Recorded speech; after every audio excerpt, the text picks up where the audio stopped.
Hi guys, welcome to the channel. If you're new here, I'm Nelly and you're welcome to my YouTube channel. So over here I share DIYs, I share helpful videos like this one that you're going to be watching. So in today's video I'm going to be sharing a video about the details, the things you need to know about getting an international passport done in Nigeria, the places you need to go to, the things you need to get, things you need to prepare, and everything you need to get before going to the immigration office to make your process a smooth ride.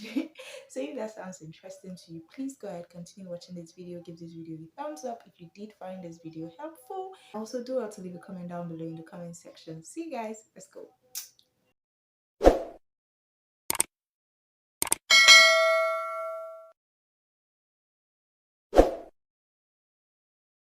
Guys, first of all, I want to share from a couple of people's experiences that I've heard about going to get their international passport done, and also the struggles they faced and everything. Okay, so I'm combining a whole lot of experiences together to make this video, a very smooth one for you. So now let's start from the beginning.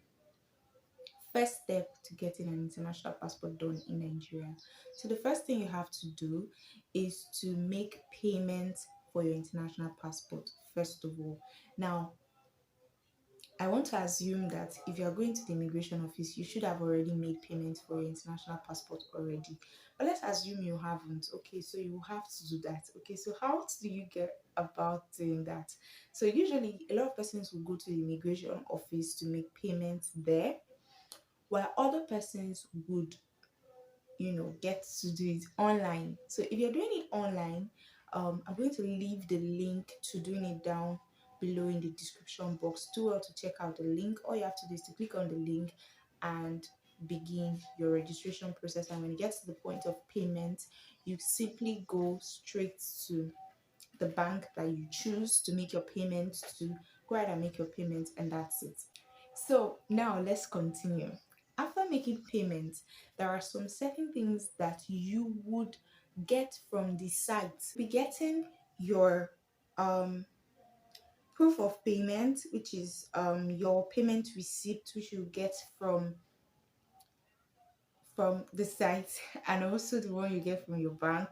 Then you'll be getting your standard passport application page. That's the application page you use in applying. You get a copy of that, and then you also be needing your appointment slip, which I already mentioned. So those are the things you'll be getting from the site, and also you'll be getting your guarantors form. I'm going to talk more about the guarantor later, so don't go anywhere. So after that, after getting these things from the site, now another thing you need to do, you check online the dates available, the available dates for your appointment. So you pick a certain date. It could be a month or two after the date of your registration if you're doing it online. Even if you go to the office, it's still going to be the same thing. They might just want to make it, if you know somebody that knows somebody, it might want to be easy for you. Okay, but either ways, you get an appointment date. So prior to the day of your appointment, it is important that you do these things. Now let's talk about guarantor first of all.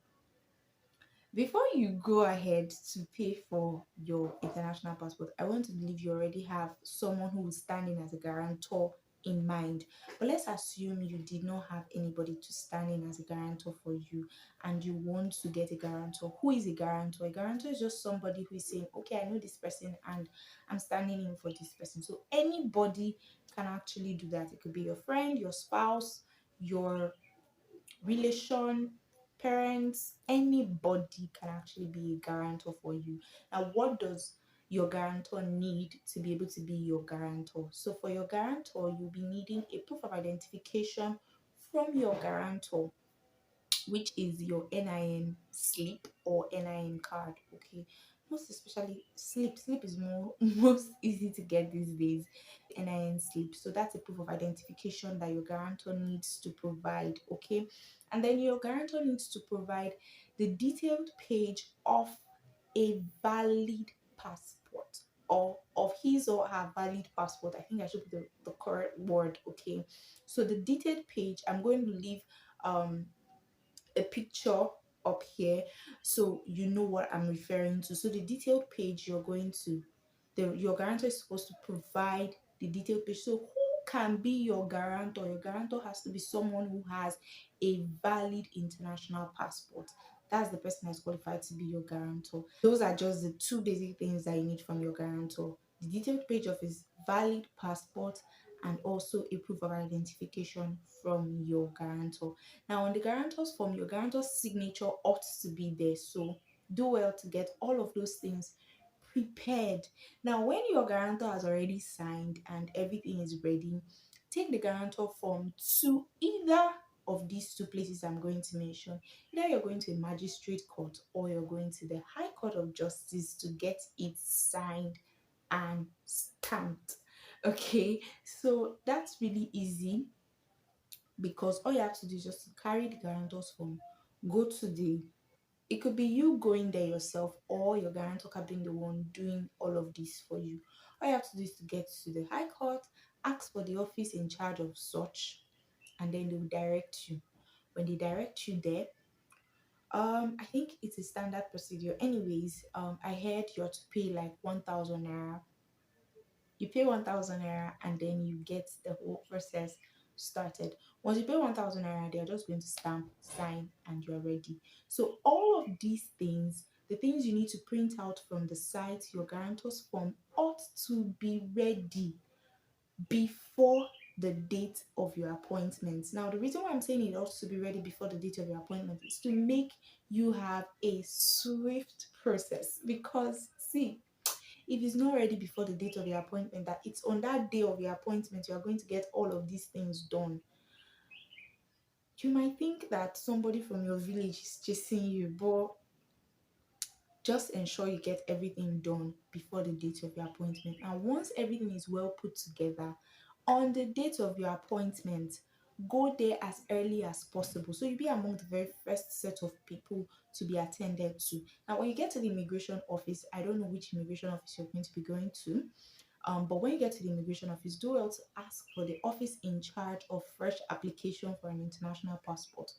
When you find the office that is in charge, move into the office with your complete um documents. Now, what are the documents you're to take into that office when you're going there?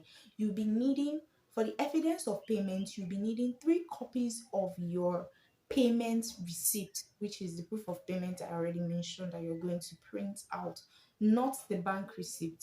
But there's another proof of payment that you ought to get from the site after making payments. Okay, so you need 3 copies, so meaning the one you printed out and two extra photocopies. If you like to keep an extra copy for yourself, no problem. You can make 3 photocopies. Just ensure you are giving them 3 copies of that. And then you'll be needing 3 copies of your standard passport application page. So the application page, you'll be needing 3 copies of that as well. For your appointment slip, you'll be needing just 1 copy of that. So those are the things you'll be needing. And then another thing you'll be needing to take to the immigration office is passport photographs, your birth certificate, your local government of origin. All these will be in photocopies. They don't need the original, just the photocopies, okay? And then just clarification. So you need to go with the original so that they can verify that, okay, this thing is what was duplicated into this page. Do you understand? So photocopies, you carry them to the office that is in charge of fresh application. Another thing you'll be going to the office with is your guarantor's form, a proof of identification from your guarantor, which I already mentioned. So you'll be needing a copy each of those things.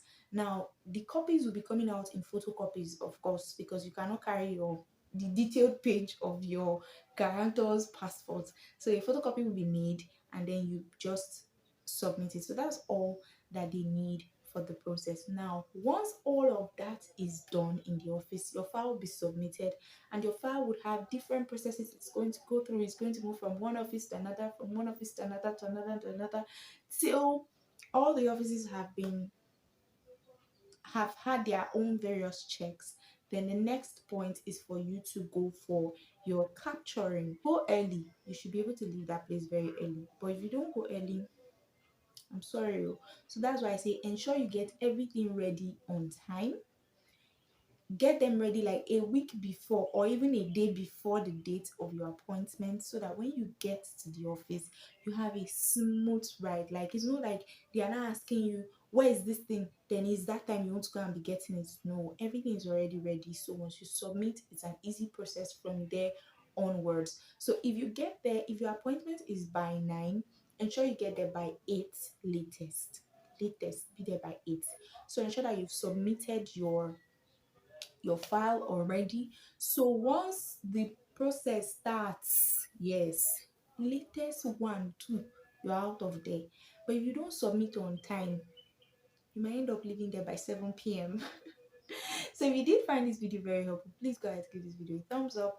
Leave a comment down below in the comment section. If you have any questions, I will do my best to answer your questions. See you guys in my next one. Bye.